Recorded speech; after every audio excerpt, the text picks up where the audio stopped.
Hi, this is Brennan Harvey. Welcome to the story behind the story.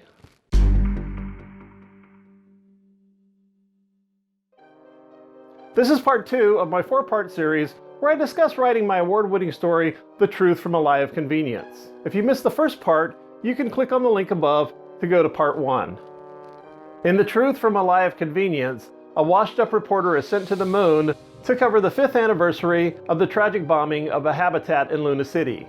In the process, she stumbles upon a conspiracy theory that may change the history of that famous capital. Can she get her story out before Luna City officials can silence her? It's available now on Amazon, Smashwords, iBooks, Kobo, and Nook. I'll put links in the description below. If you saw part 1 of this series, you know the idea genesis for the story was a story by Mike Resnick called Down Memory Lane. I wanted to write a similar story illustrating a man's love for his wife. Unfortunately, I was not the storyteller that Mike Resnick is. Not even close. I'm still not. I didn't have the skill to tell the story that I wanted to. I wrote over 2,600 words before I abandoned my first attempt called There's a Signpost Up Ahead. I envisioned a grieving widower who couldn't live without his wife. It wasn't working on the page like I saw it in my mind. There was too little emotion and too much telling.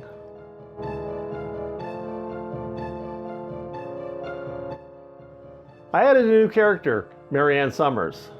She's a director for a news story covering the anniversary of the bombing of Habitat 14. Her story gets turned around when Tommy Rubner commits suicide during the wreath-laying ceremony.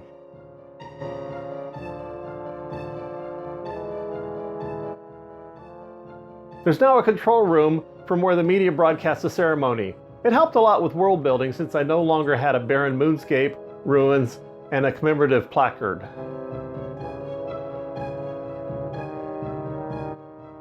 I added a complication. The suicide happens on screen during a memorial service. I tried to write a similar story to my first attempt, still keeping the suicidal widower as the main point of view character, but adding a wreath-laying ceremony that is covered by the media to the plot of the story. The director would be my second P.O.V. character. My story ballooned to over 10,000 words before I realized that I was having trouble with Tommy's P.O.V. I couldn't clearly recreate the grief I'd imagined in my mind. I'd lost important people in my life, but I couldn't get that heart-wrenching feeling onto the page. People like Mike Resnick make it look easy, but it isn't.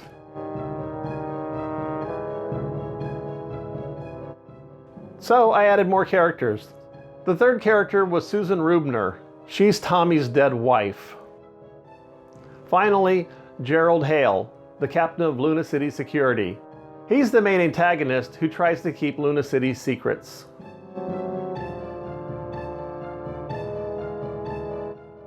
More new settings. There are various places in Luna City that appear in the story. A coffee shop, the magistrate's office, airlocks, birthing quarters, a museum, and etc. These all help me build a believable world.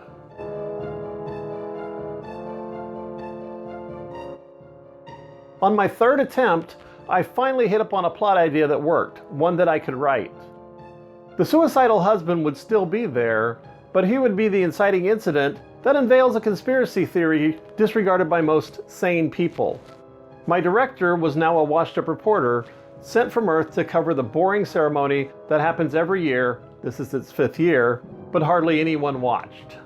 Initially, she brushes off the idea of a conspiracy, but as the story progresses, she starts to see how Tommy could believe the things he did. The conspiracy theory idea came from a coworker of mine. He was a big fan of coast-to-coast AM radio. He believed things like the moon landing was fake, but he also believed that there were man-made structures on the planet Mars. We had a bunch of debates about possibility versus probability. All of them ended up the same. Neither of us changed our mind. One day he insulted me, saying I would never be a successful science fiction author. He saw me as inflexible because he didn't think I had the ability to believe anything out of the ordinary. Science fiction is all about the non-ordinary. I paid attention and thought, what if a conspiracy theory that most people thought was bunk turned out to be true? This story seemed right for that question. I invented a reporter who was skeptical at first, but discovers the truth and risks her life to prove it. The conspiracy angle was born. I wrote up an 800-word outline, moving a lot of my second draft ideas over.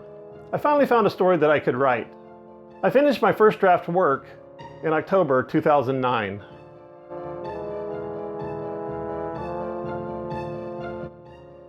Before handing my story over to my critique group, I printed it out and read through it, looking for ways to improve my first draft.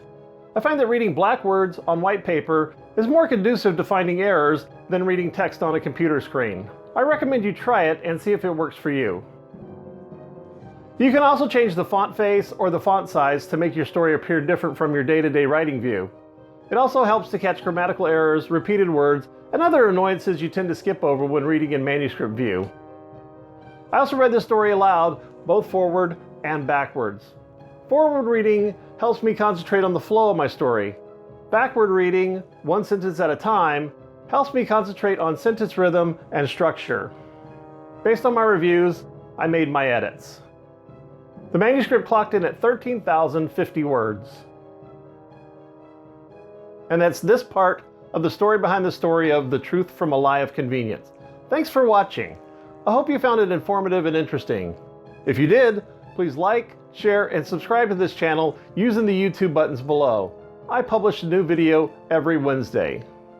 Next time, I'll discuss the critiques and revisions for The Truth from a Lie of Convenience.